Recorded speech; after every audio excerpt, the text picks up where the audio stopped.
भारतीय नारी पति के साथ 7 जन्मों का बंधन लेकर आती है।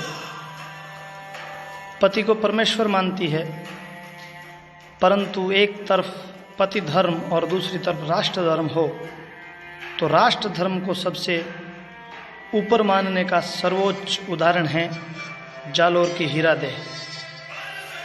संवत 1368 ईस्वी सन 1311 शनिवार बैसाख की अमावस्या की काली अंधेरी रात की बात है। जालोर दुर्ग के एक घर में गृहिणी हीरादेह अपने पति की प्रतीक्षा में बैठी थी कि अचानक तेज कदमों से वीका दैया तेज और सशंक चाल से आकर घर में घुसा और अंदर से सांकड़ चढ़ा दी। हीरादेह ने दीपक की मध्यम रोशनी में देखा कि पतिदेव कोई बहुत भारी गठरी लिए हुए आए हैं। खनक से ही समझ गई कि धन और आभूषण है, लेकिन पति की चोर नज़र से वह तुरंत भांप गई कि कुछ तो गड़बड़ है। इतना धन? उसने आश्चर्य व्यक्त किया। फिर पूछा, क्या मैं जान सकती हूँ कि यह धन आपको कहाँ से मिला? वीका दैया कुल्ला करते हुए बोला, कहीं से भी मिला है, रख लो, दुर्दिनों में काम ही आएगा। राजपूत कब से दुर्दिनों की अग्रिम व्यवस्था करने लगे हैं नाथ? अरे तुम जानती नहीं हो, आगे समय बड़ा खराब आने वाला है। धन की कमी तो धन ही से पूरी होगी ना। बीका दैया हाथ पहुंचते हुए बोला, क्षत्रिय हो, तलवार लेकर जिस दिशा में भी निकलोगे परिवार के गुजारे लायक तो मिल ही जाएगा। हीरादेह ने तलवार एक तरफ रख आसन बिछाया, भोजन की थाली लगाई और पास ही बैठकर पति से धन के स्रोत पर बात करने लगी। जालोर के बुरे दिन आने वाले हैं भगवान, हम भाग्यशाली हैं कि कुछ जुगाड़ तो हो गया, वरना तो राजपूतों के लिए रक्त बहाना और स्त्रियों का जोहर देखना ही शेष रहा है। लेकिन इतना धन दिया किसने? हीरादेह हैरान थी। वह जिस कुल परंपरा से थी वहां भी धन का तो अभाव ही देखा था। बचपन से ही अपने परिजनों के बलिदान होने और युद्ध के लोमहर्षण वृत्तांत सुनती आई है। धन की खनक से वे इतनी परिचित नहीं थी। भोजन के उपरांत वीका दैया उसके पास बैठ गया और बहुत धीमे स्वर में प्रेम पूर्वक बातचीत करने लगा। योद्धा स्वभाव वाले पति की वाणी में आज कृत्रिमता थी, अतिशय नरमी और कायरपन। मैंने अलाउद्दीन खिलजी के सेनापति कमालुद्दीन को जालोर दुर्ग के वे रहस्य बता दिए जिनसे उनकी सेना अंदर घुस जाएगी। ये सब बताने का ही तो पारितोषिक मिला है मुझे। बीका दैया सतर्क होकर पत्नी के मनोभाव ताड़ने लगा। हीरादेह ने पहले ही इस बात का अनुमान लगा दिया था। यह आपने अच्छा नहीं किया नाथ। वह तड़प उठी। भविष्य को देखो प्रिय, अलाउद्दीन के जीतने के बाद कानड़देव का राज समाप्त होगा, लेकिन जालोर का सूबेदार तो मैं ही बनने वाला हूं। तुम राज करोगी राज। धिक्कार है ऐसे ऐश्वर्य को जो मातृभूमि से द्रोह कर प्राप्त किया जाता है। वह धन नहीं, जहर है जो अपनों को धोखा देकर प्राप्त किया जाता है। हे प्रभु, यह अच्छा नहीं हुआ। बीका दैया बेपरवाह और मौन दिख रहा था। उसे अपनी पत्नी से यही आशा थी, लेकिन विश्वास था कि वह मान जाएगी। हीरादेह बोली, क्या कोई ऐसा उपाय नहीं है कि हम इस पाप से बच जाएं? मैं जानती हूं पूरे चरित्रहीन खानदान वाला दुष्ट अलाउद्दीन खिलजी जो हमारी धरती को आक्रांत किए बैठा है, जिसने देव सोमनाथ का मंदिर लूटा, भ्रष्ट किया, शिवलिंग विच्छेद किया, उसकी बातों में आप आ गए हैं। धन की चमक ने आपको उस समय अंधा बना दिया था, लेकिन अभी भी अवसर है। आप गलती स्वीकार कर महाराज के यहाँ पेश हो जाएं। हीरादेह, तुम्हें याद नहीं है वे बुरे दिन जब तुम एकाध आभूषण के लिए तरस जाती थी? क्या तुम्हें पालकी, दास दासियों और महलों के विलास की इच्छा नहीं होती? जो सुख आज जालोर के राजा रानी भोग रहे हैं उस पर हमारा कोई अधिकार नहीं है। हम अभी जो हैं वही ठीक है नाथ। जालोर से गद्दारी पाप है, क्षत्रिय धर्म के विरुद्ध हैं। इलान देणी आपणी हालरिये हुलराय, पूत सिखावे पालने आ मरण बढ़ाई माई। क्या आपकी माता ने आपको नहीं सिखाया? उसका दूध आप लज्जित करोगे? जालोर का क्या बिगड़ेगा? आज सोनगरा चौहान राजा है, कल दैया होगा। हीरादेह ने वास्तव में बहुत अभाव देखा था, लेकिन ऐसे वैभव की तो उसने कल्पना नहीं की थी।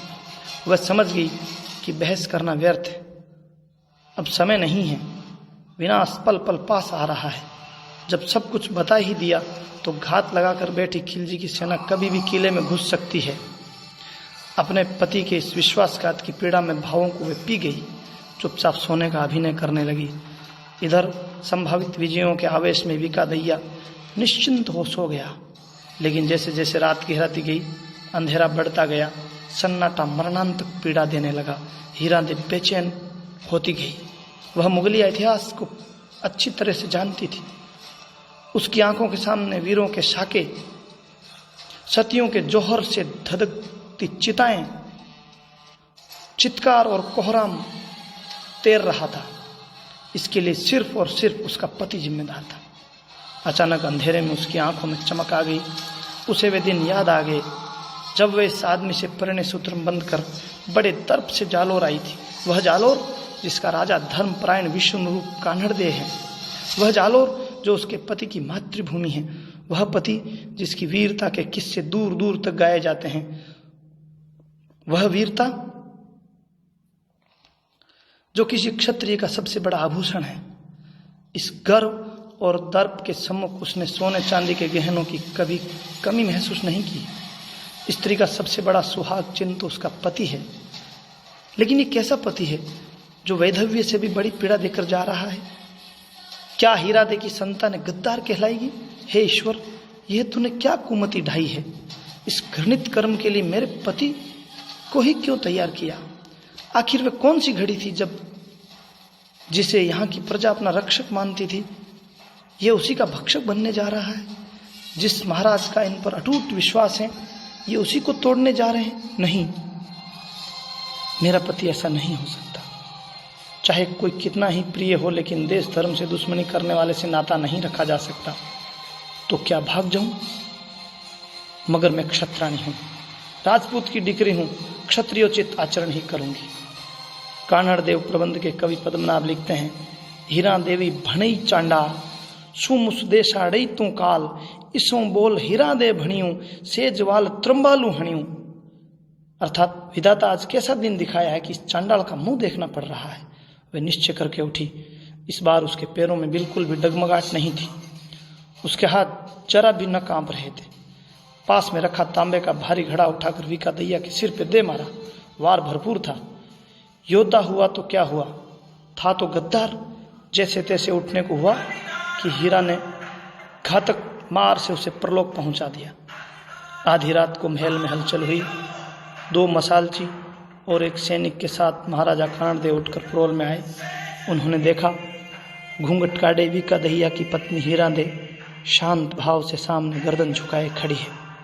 सारी बात जानकर धीर गंभीर महाराज तुरंत समझ गए कि सामने जो देवी है वह जो करके आई है वैसा इतिहास में आज तक न हुआ है और न होने की संभावना है। वे झुके, दोनों हाथ आगे करके उस महामानवी के चरणों की धूली मस्तक से लगा बैठे। वीरता केवल युद्ध भूमि में दिखने वाले रक्तपात तक सीमित नहीं है। उत्सर्ग केवल लड़ाई में शीश कटाने तक ही नहीं है। क्षत्राणी की जीवन की परीक्षाएं केवल पति को युद्ध में भेजने तक ही समाप्त नहीं हो जाती। हे भारत भूमि, तूने देखा होगा अमावस की काली अंधेरी रात में एक पत्नी ने हजारों योद्धाओं की अकाल मृत्यु को टालने के लिए अपने ही सुहाग को समाप्त कर दिया। एक परम निर्दोष नारी ने लाखों महिलाओं की अस्मिता बचाने को अपने ही पति की बलि दे दी। एक भोली भाली अभाव में जीती भारतीय महिला के सामने आए स्वर्ण रजत की अथाह राशि को ठोकर मार ताम्र पात्र से देश के गद्दार को उड़ा दिया। यद्यपि विकादैया की गद्दारी ने जालोर को पतन के मुख की ओर धकेल दिया था, परंतु एक वीर वृत्ति नारी ने उसको मृत्युदंड देकर सिद्ध कर दिया कि पति परमेश्वर तो राष्ट्र सर्वेश्वर। पति धर्म से भी राष्ट्र धर्म बड़ा है और सबसे बड़ा।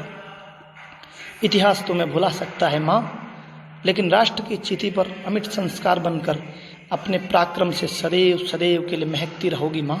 हे माँ, तुम्हें नमन है माँ, नमन।